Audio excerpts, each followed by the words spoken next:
That's not possible. But what if Tim Thorpe was somehow involved in Mitchell's operation? Mr. Blacksad? Mr. Thorpe is running later than expected, but he insists on meeting you, if you don't mind. Sure, as long as you help me fight off this boredom. That's not in my job description, but...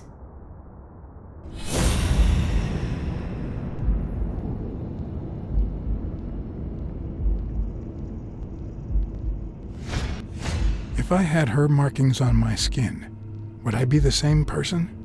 Would my name be different?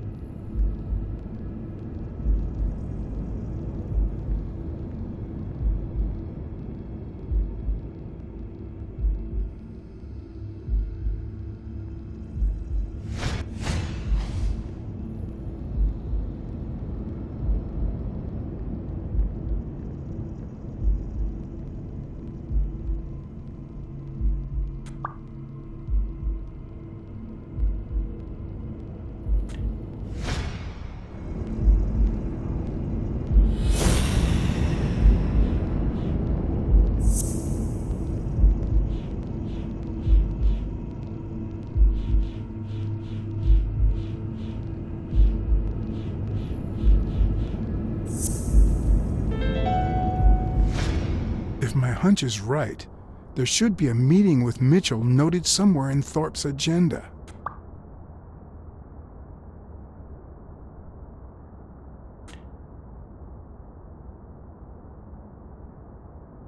Has anything odd happened at the agency lately? Not on my shift. Perhaps the oddest thing I've seen is a bored detective asking a lot of questions.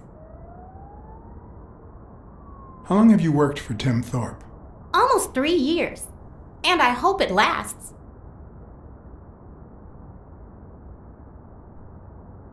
Well, you see, I've got a problem. In order to figure out how much Mr. Thorpe owes me, I need to know what day I started working on the case. But I can't remember. You wouldn't have that written down, would you? It sure wasn't on my shift. I'd remember. Let me see.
What?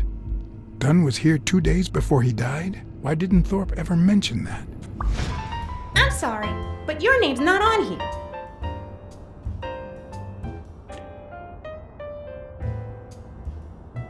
Wait, I just remembered something. The day I came, Joe Dunn had just walked out the door. Well, no. You don't have any appointments. Although, I guess I could have forgotten to write you in. Mr. Dunn, who's usually very kind, left in a flurry. He even slammed Mr. Thorpe's door. Okay.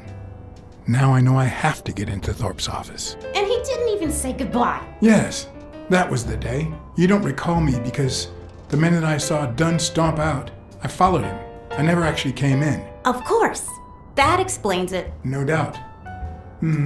So, since it looks like Mr. Thorpe won't be here soon, I think I'll go take a walk down the hall. Gotta stay in shape.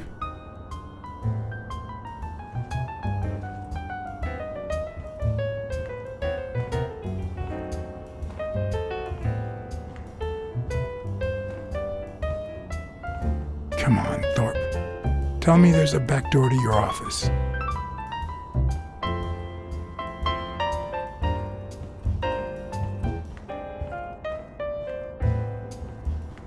Should I play the Smirnoff trump card again?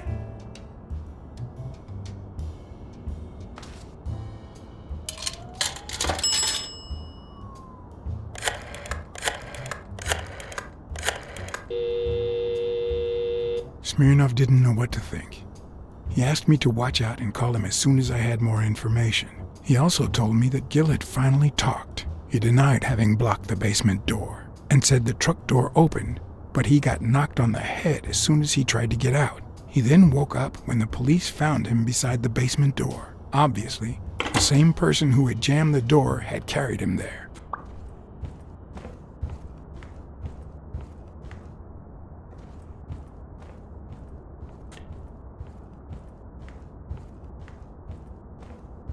If Weekly were here, I'd have to tie his hands behind his back.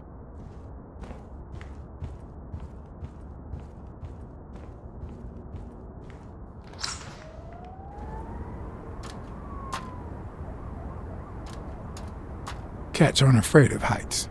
That's why I've never felt vertigo.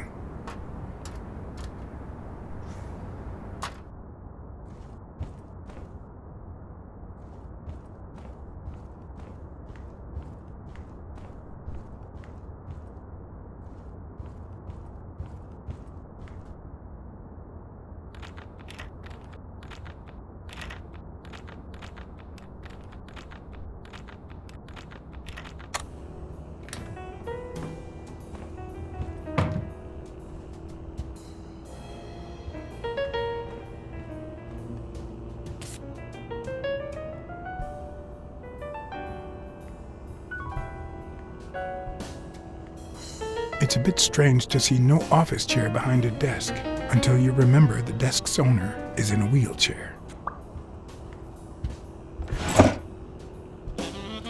Of course. Oh, crap.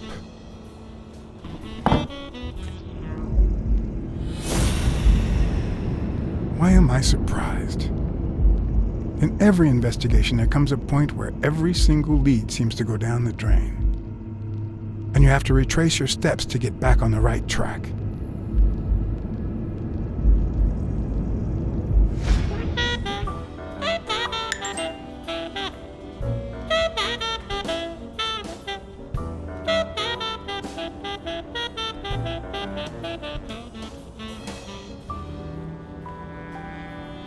I better not use it.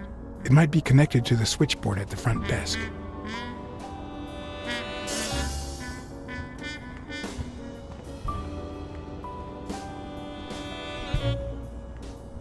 That leads to the front desk.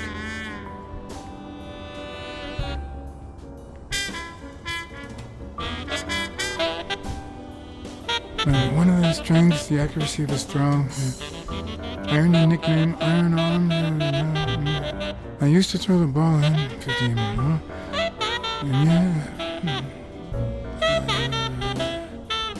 Whatever it wanted. And my coach, the great Joffrey Sachs.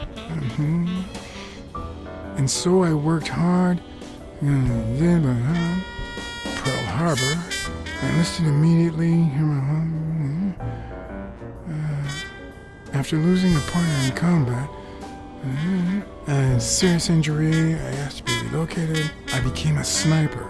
I know I shouldn't say this, but I was one of the best in the Army, and it was all thanks to my accuracy.